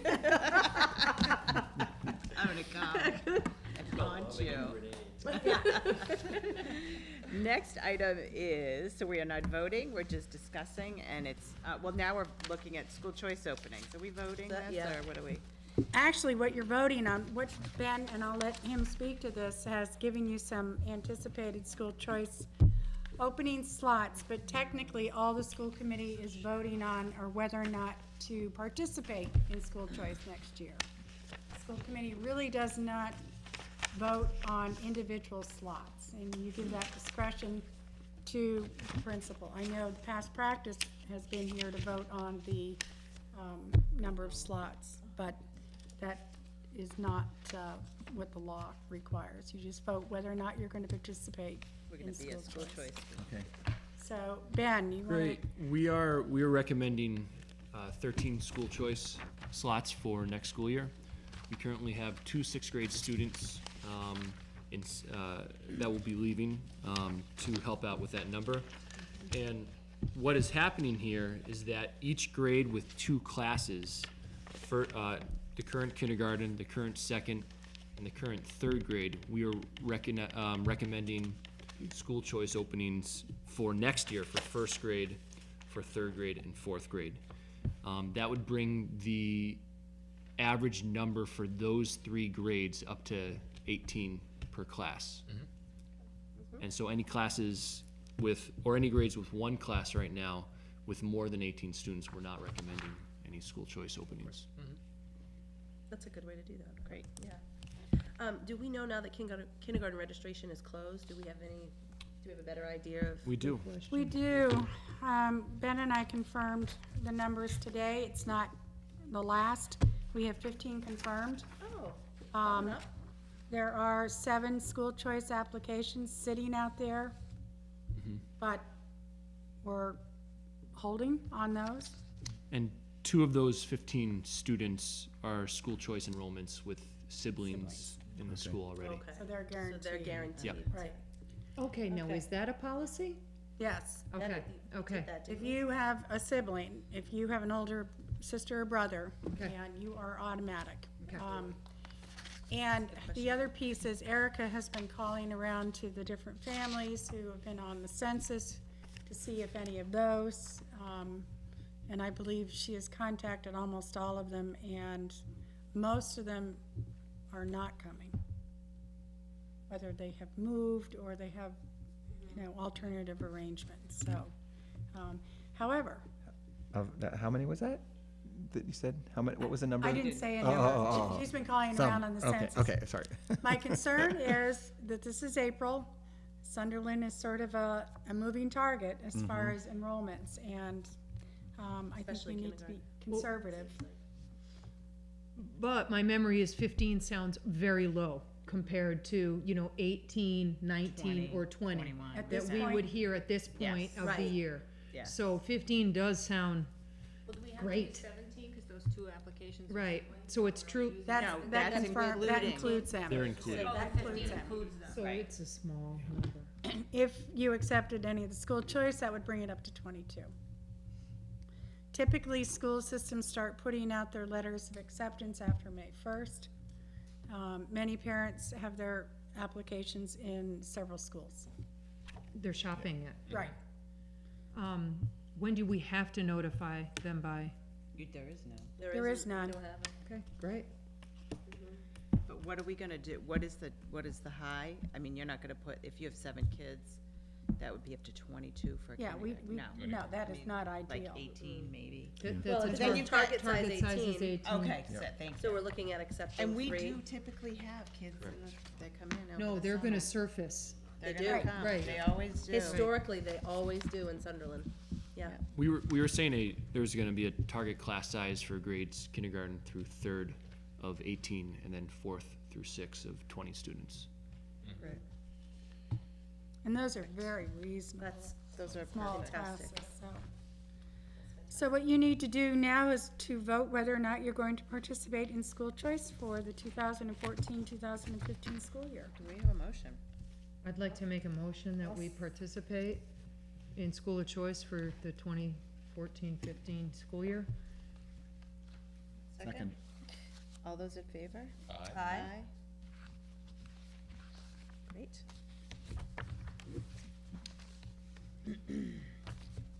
And next item is the, Can I just Yep. Please. just because I'm trying to fix all the mistakes. So then it's at the principal's discretion is a big language that happens. So, but do we keep checking in or something, right? I would say in May, Ben's gonna give us an Okay. update of where we are. Okay, great. Yep. And in June, he'll give us another update. Yep. We love the updates. You This got is, it. this is a hot topic in Sunderland with regard to it going over the, target numbers of 18 and 20 that we just talked about. Sure. And that's where we get the questions from families. Right. And, We're baseball getting and calls, T-ball we're and getting- whatever. yeah. You see everybody and. But those are great Yeah. target And- numbers. and It's we- very reasonable. We've received school choice applications for the grades that have already an enrollment over the target size, and we won't be accepting school choice applications for those.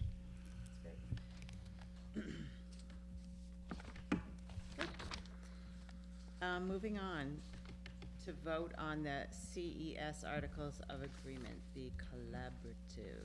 I know that all of you have memorized the 15 pages of CES articles. I did, I'm ready for the quiz. And statutory changes.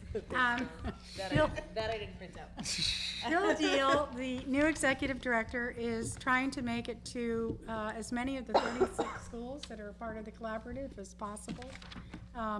He is not here tonight, obviously, so I will do my best to represent him. But basically, every few years, the collaborative has to have new articles of agreement. These are statutory changes. There really is very little leeway. At the end of the articles, there were summary page of major changes in them. And it is really just legal terminology. It really doesn't affect anyone here. So what I've asked is that the other school committees make a motion to accept these statutory changes, and then the chairperson has to sign off, and I send all the signature pages to the collaborative. I only had one question about this 15-page document. Can charter schools be part of the collaborative? Charter schools, I don't believe they are They part of weren't the listed on there. collaborative. There No, wasn't one listed. no, Okay. but I don't know if they have language around prohibiting them. So, Seems like an advantage Yeah, I never thought of of that, being Tracy. involved with the collaborative. Yeah, they do provide, from my estimation, wonderful professional development. I don't think there's anything that precludes them from participating in a program, but they won't get the member, of course, then they don't get the member rate. So they could potentially, pay for Higher a dollar. professional development program, or, presumably, potentially send a kid to one of the programs, although I don't know Well, they're not. that would they're not a happen. charter- They're not- Yeah. They're not a charter Right. kid. They're- Yeah, but anyway, Wouldn't do that. yeah, Right. Yeah. yeah, they wouldn't do that, but anyway. Great. Do I have a motion I'll make a motion. to approve the CES Articles of Agreement? Yes. Say the whole thing. So who made the motion for that? Amy? I did. Okay. I'll second it. Since I'm on the, maybe I shouldn't, since I'm on the Board of Governors of the collaborative. Doesn't, I don't think it matters. All those in favor? Aye. Aye. Thank you, and can I pass this down to Justine for one of your last official duties, just to sign it down there? Give a pen. Sign it real big and pretty. All caps. Where the heck are we? There we are. It's under Sunderland. Sunderland Elementary School. I've moved on.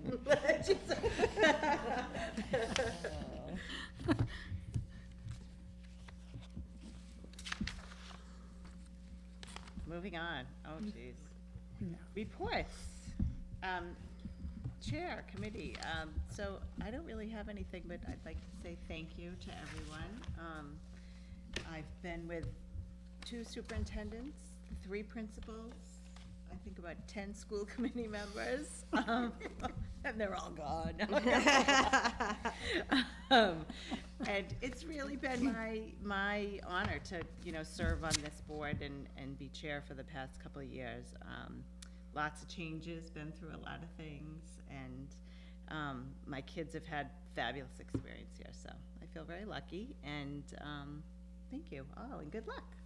Thank you, Justine. Thanks. I was gonna write a poem. Mine's not a poem, but I did. figured put a I'll few do that words later on in the about week. me. Okay.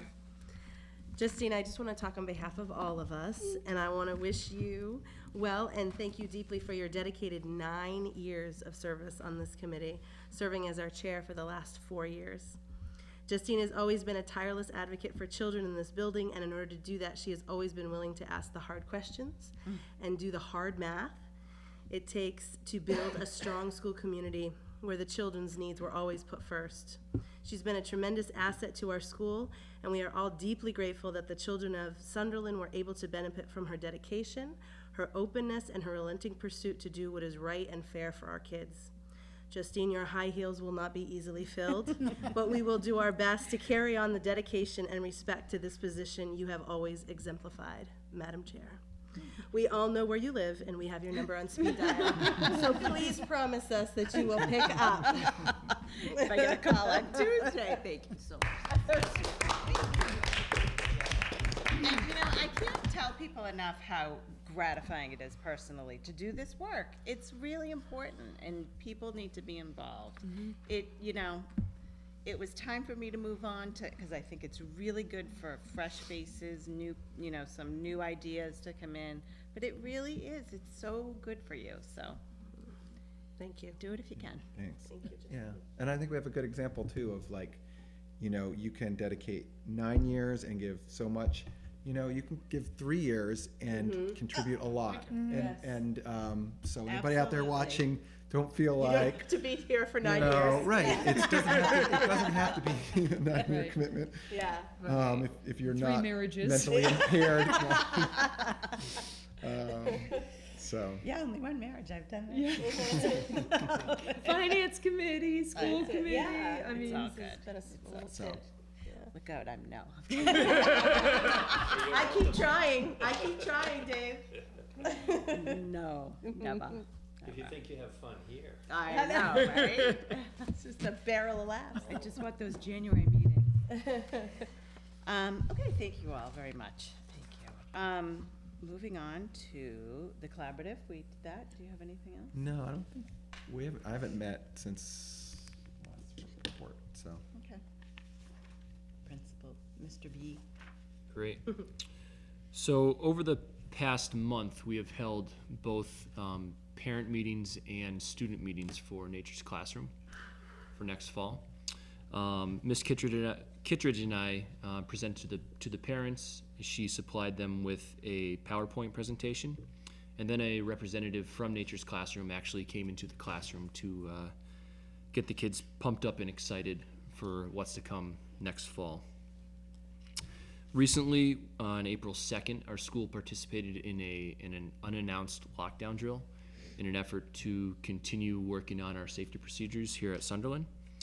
And following April vacation, I'll be conducting mock lockdown drills with each grade level during the lunch period, which is meant to help both the students and adults in our building during unstructured times during the school day. Will those be unannounced also? Nope, those are going Those to are be announced, okay. going to be announced. And then at some point in May, we're going to do another official lockdown, but only for the students in the lunchroom for grades 4 through 6, and the rest of the school is going to be allowed to go on their Their normal regular day. day? On April 4th, we distributed our second round of report cards. I'd like to thank all of our teachers and staff members who have worked extremely hard all year long implementing the new report card system. Recently, our 6th grade participated in a CPR and first aid training. The course was run by Jason Dorval and Aaliyah Kazmal, who are local firefighters. And in observing the presentations, Carlos's son, who's a 6th grader, I can tell you that his whole body is used to perform CPR on the mannequins. He has long hair just like Carlos, and it was like he was at a rock concert. I heard the stories. And then Megan Ahern, a volunteer firefighter and paramedic from Sunderland, went to each classroom in our school and gave presentations on fire awareness for all of their students. From March 17th through the 31st, grades 3 through 6 participated in ELA MCAS tests. We're proud of the effort the students put forth throughout the entire testing period. And tonight was Bub's Barbecue Night for SES, and actually I just came there from there right before the meeting. Portion of the proceeds raised will be donated to the Sunderland PTO. How late are they open? I'm not sure. I don't know, I got a doggy bag though. Giselle went, but. Did you really? And other than that, we already went over the kindergarten numbers for next year, but upcoming events, tomorrow's the spring fun run, PTO meeting. Because I actually had a daughter of one of the teachers here, she expressed concern that Bring Your Child to Work Day was over April vacation. So we're bumping it forward a week, and we're gonna have Bring Your Child to Work Day on Thursday. And that's also our Arts Night celebration, Thursday evening. April vacation, town meeting, family fun night is on April 30th. On May 1st, we have our Union 38 instrumental concert, and the 16th is the 6th grade dance. Is that in Whately? I believe so, yeah. Kai's first official dance. Right, Yeah. right. Yeah. Look out. For the Yeah. real, it has to happen someday. I just had a question about the conferences because of the calendar that for next year that we voted for the half-a-days in the spring.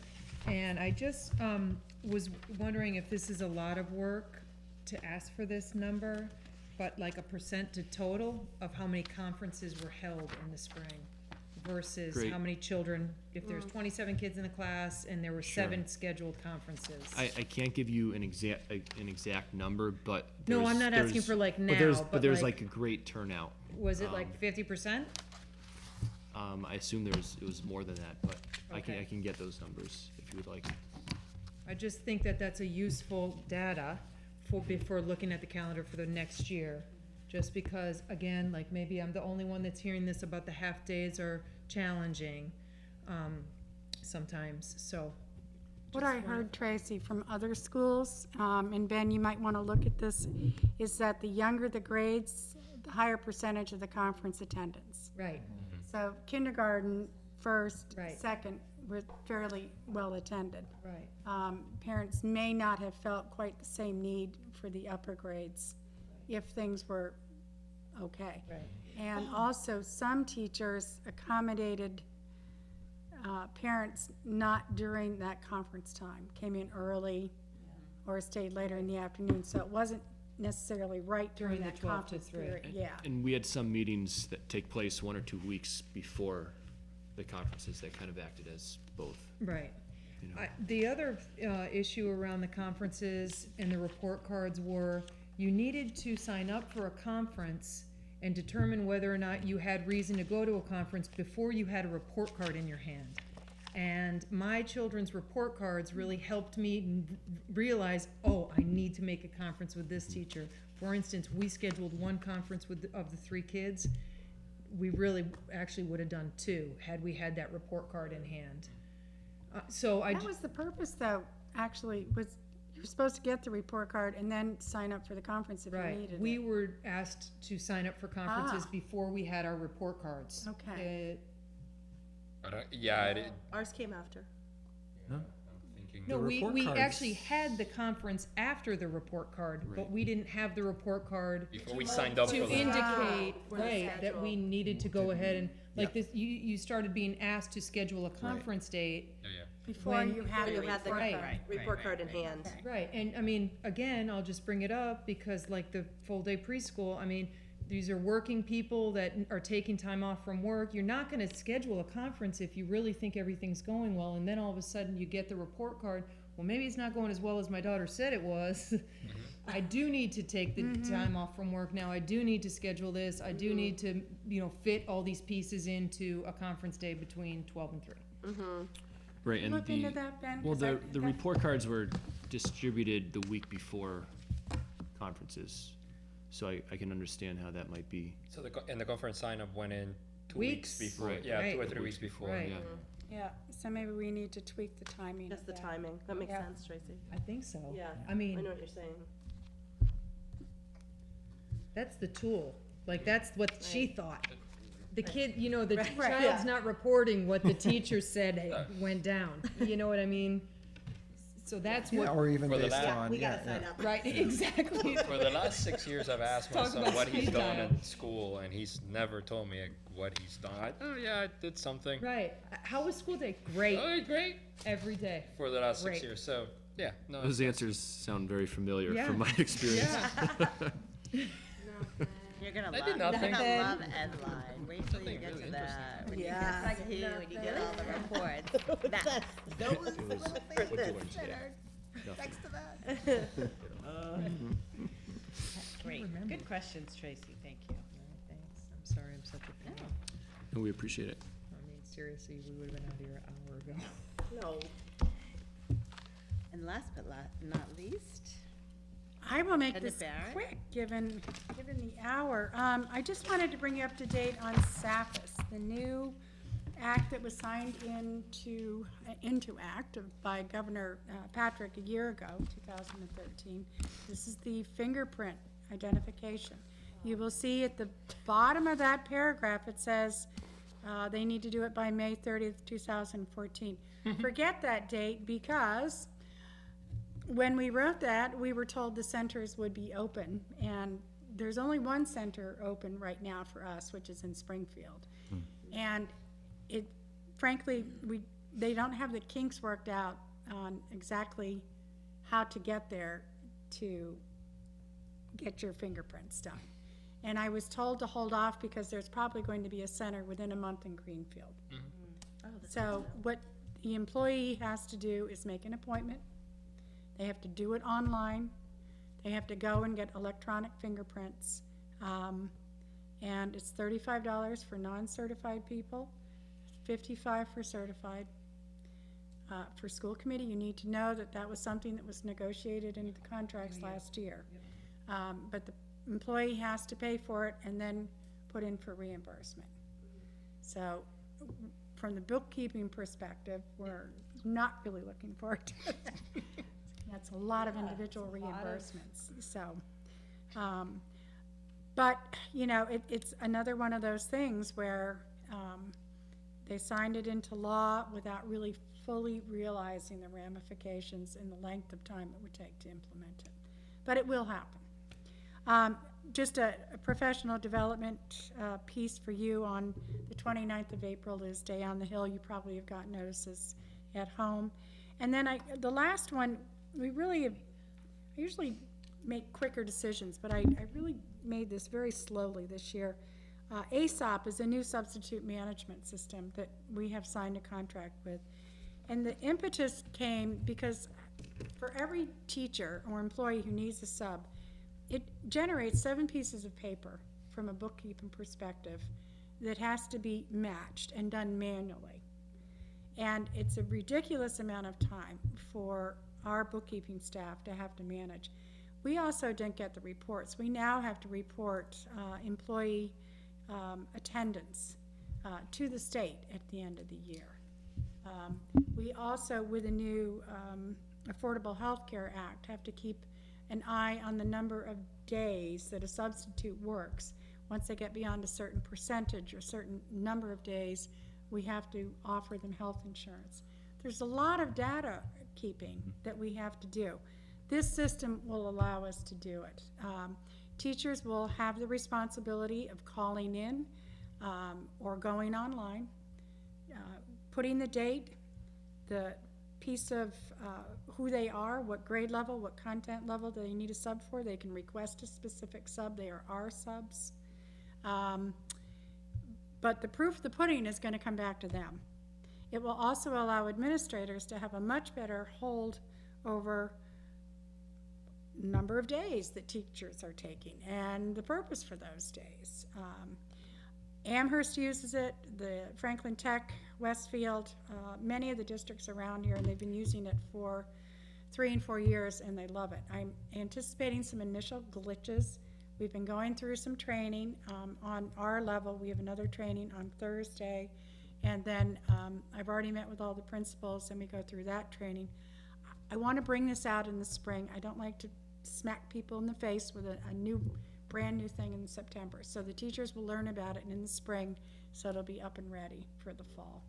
But just in case you hear, I like that. so, I do yeah, too. I think Makes it's, sense. Yeah. That's a great way to keep track, and Yeah. like you said, just the paperwork alone. I think it's gonna free up some time from our bookkeepers who are already terribly overworked, and it will give us much better, data management. And it's their responsibility, you know, I Right. mean, I think that they would want, in many cases, would want the responsibility of maybe saying, hey, this sub is really, you know, good with the kids, she understands, you know, whatever. I think it's great. They can upload their lesson plans, they can put in special notes saying you're going on a field trip today, wear sneakers. Now, when the sub-caller who we employ, has to make individual phone calls, this makes a bunch of phone calls all at once, and the first one to respond, you know, gets Gets the it. job. It also is going to save us half of what we're currently paying for the 2 employees, on the elementary and the high school level. So it's a money They saver. have something else to do during that time? Pardon? Are we plugging something else in for them to do during those extra No. hours? Just be 4 hours. Yeah, I've informed them that their services will not be needed for next year. Okay, So, okay. yeah. Sorry about that, I wasn't. That's okay. Yeah, it seems awesome. And, you know, again, another one where I like seeing that it's cloud-based, even though that introduces issues, as we It's experience. not gonna clog this our week. servers. But and- exactly, you yeah. don't have to, right, you know, it's not a maintenance issue other than, you know, that's handled completely outside. so. And if it's a disaster, I give them 30 days notice and we're done. Our agreement's over. Oh, Nice. wow. So, and we don't pay, you know, everything up front. We're billed and it's based on the number of employees. So I think it's a good system. Is this just for schools, or is this for? It's a substitute management system primarily for schools. I don't know if they do it for larger corporations as well. Smart. Great, So that's what I have. thank you.